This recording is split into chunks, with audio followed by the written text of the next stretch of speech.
മന്ത്രി ഇ അഹമ്മദ് കാരന്തൂർ മർക്കസിലെ പരിപാടിയിൽ പങ്കെടുത്തതാണ് ഈ കെ വിഭാഗത്തെ പ്രകോപിപ്പിച്ചത്. അഹമ്മദ് ചടങ്ങിനെത്തുമ്പോൾ പ്രതിഷേധം അറിയിക്കണമെന്ന് SKSSF മുൻകൂട്ടി നിശ്ചയിച്ചിരുന്നു. അപ്പൊ നിശ്ചയിച്ച് തീരുമാനിച്ച് നടത്തിയൊരു പരിപാടിയാണ്. അതിപ്പോൾ അല്ലാഹു തആല ജനറൽ സെക്രട്ടറിയുടെ നാവ് കൊണ്ട് തന്നെ പുറത്തു കൊണ്ടു വന്നതിലുള്ള സന്തോഷം ജനങ്ങളെ അറിയിക്കാൻ വേദി ഉണ്ടാക്കി തന്നതിൽ ജനറൽ സെക്രട്ടറിക്ക് അടക്കം നന്ദി രേഖപ്പെടുത്തുകയാണ്. ഇനി സഹോദരന്മാര് ശ്രദ്ധിക്കുക, നിങ്ങൾ നോക്കൂ, ഇവിടെ മലയാള മനോരമ റിപ്പോർട്ട് ചെയ്യുന്നു. എന്താണ് റിപ്പോർട്ട്? നിങ്ങൾ മനസ്സിലാക്കണം. ഇതാ ഇവിടെ അവർ സമ്മേളനം നടത്തിയിട്ടുള്ള റിപ്പോർട്ട്. അതിലെന്താ പറയുന്നത്? അതിൽ പറയുന്നത് ഭീഷണിയാണ്, ലീഗിനെതിരെ ഭീഷണിയാണ്.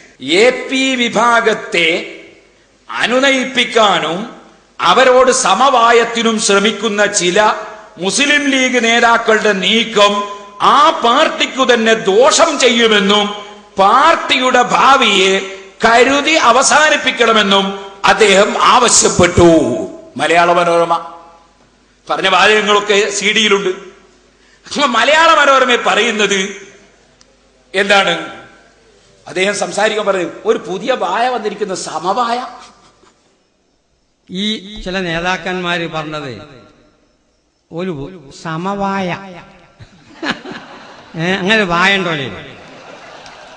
നമ്മൾ കേട്ടത് നേന്ത്രവായ, അത് പ്രകാരം തന്നെ മൈസൂര് വായ, മലമുണ്ടി വായ, പല ജാതി വായക്കളും നമ്മൾ കേട്ടിട്ടുണ്ട്. ഇങ്ങനൊരു സമവായ എന്ന വായ അത് കൊലക്കും സംശയിക്കും. സുബ്ഹാനല്ലാഹ്, വാഴയും വായയും അത് വേറെ വിഷയം. മുമ്പൊരു മൗലവി കൊട്ടപ്പുറത്തുനിന്ന് സംസാരിച്ചൊരു വിഷയം ഉണ്ടായിരുന്നു. ഇപ്പൊ അതിലേക്ക് കടക്കുന്നില്ല. അപ്പോ ഇവിടെ സമവായം പാടില്ല എന്ന് പറഞ്ഞിട്ട് അദ്ദേഹം മുസ്ലിം ലീഗ് നേതാക്കളെ പരിഹസിക്കുന്നുണ്ട്. ആ പരിഹസിക്കുന്ന പ്രസംഗം അത് തന്നെയാണ് മനോരമ എടുത്തുദ്ധരിക്കുന്നത്. AP വിഭാഗത്തെ അനുനയിപ്പിക്കാനും അവരോട് സമവായത്തിന് ശ്രമിക്കുന്ന ചില മുസ്ലിം ലീഗ് നേതാക്കളുടെ നീക്കം ആ പാർട്ടിക്ക് തന്നെ ദോഷം ചെയ്യുമെന്നും പാർട്ടിയുടെ ഭാവിയെ കരുതി അത് അവസാനിപ്പിക്കണമെന്ന് അദ്ദേഹം ആവശ്യപ്പെട്ടു. ഞാൻ ചോദിക്കട്ടെ, മുസ്ലിം ലീഗിന്റെ നേതാക്കൾ കാന്തപുരം ഉസ്താദുമായി ചർച്ചയ്ക്ക് വന്നതിന് ശേഷം നടന്ന, അതുപോലെ മർക്കസിൽ വന്നുകൊണ്ട് പ്രസംഗിച്ചതിന് ശേഷം നടന്ന, കാരന്തൂരിൽ വന്നതിന് ശേഷം നടന്ന ഒരു തെരഞ്ഞെടുപ്പാണ് ഇപ്പൊ നടന്നത്. അതിനു മുമ്പ് അങ്ങനെ ചെയ്യാതിരുന്നപ്പോൾ നടന്നൊരു തെരഞ്ഞെടുപ്പാണ് മുമ്പ് ഇവിടെ നടന്നത്. ഇപ്പൊ ഇവര് പറയുന്നത് സമവായത്തിന് പോയാൽ ദോഷം ചെയ്യൂന്ന്. എന്താണ് ഈ ദോഷം? ഈ അഹമ്മദ് സാഹിബ് ജയിച്ചത് ദോഷമാണോ? ബഷീർ സാഹിബ് ജയിച്ചത് ദോഷമാണോ? ലീഗിന് ദോഷം ചെയ്യുമെന്ന് നിങ്ങൾ കണ്ടുപിടിച്ച ഇസ്തിംബാത്തിന്റെ ദലീലാണ് എനിക്ക് മനസ്സിലാകാത്തത്. ഏത് ദലീലിന്റെ അടിസ്ഥാനത്തിലാണ് അത് പറഞ്ഞത്? ലീഗിന് ദോഷം ചെയ്യുമെന്ന്. ലീഗിനല്ലെങ്കിൽ ആരാണ് ഇവിടെ ദോഷം ചെയ്യാൻ ഒരുങ്ങിയത്?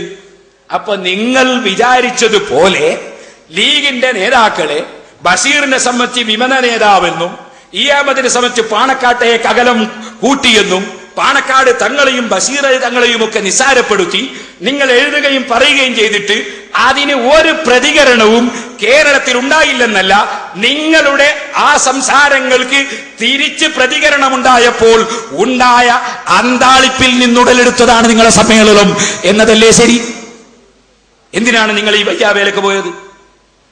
ഇനി നമ്മൾ എന്തായിരുന്നു പറഞ്ഞിരുന്നത്? ഈ സമ്മേളനത്തിലും നമ്മൾ ഈ തെരഞ്ഞെടുപ്പിലും എന്തായിരുന്നു പറഞ്ഞിരുന്നത്? ഇനി അതിലേക്ക് സംബന്ധിച്ചാണ് ഞാൻ സംസാരിക്കാൻ പോകുന്നത്. ഞങ്ങളൊരു ദിവസം സെക്രട്ടേറിയറ്റ് യോഗം നടക്കുന്നു. സാധാരണ പോലെ സെക്രട്ടേറിയറ്റ് യോഗം വിളിച്ചതാണ്. പൊന്മള ഉസ്താദ് അവറുകൾ അന്നത്തെ അധ്യക്ഷനാണ്. ഞാൻ അന്ന് സ്വാഗതവും നന്ദിയും പറയുന്ന കൂട്ടത്തിൽ ഒരു സെക്രട്ടറിയാണ് PP മുഹമ്മദ് കുട്ടി മുസ്ലിയാർ. അതുപോലെ നമ്മുടെ നേതാക്കളൊക്കെ സെക്രട്ടേറിയറ്റ് കമ്മിറ്റിയുള്ള പ്രധാനപ്പെട്ട ആളുകളൊക്കെ പങ്കെടുത്ത മീറ്റിംഗാണ്. ആ മീറ്റിംഗിൽ ഞങ്ങളുടെ മുന്നിലേക്ക് ഈ മാതൃഭൂമി എത്തിച്ചേരുകയാണ്. 2009 മാർച്ച് 4 ബുധൻ. ഈ മാതൃഭൂമിയിലെ റിപ്പോർട്ട് എന്താണ്? പൊന്നാനിയിൽ ഡോക്ടർ ഹുസൈൻ രണ്ടത്താണി CPI സ്വതന്ത്ര സ്ഥാനാർത്ഥിയാകും.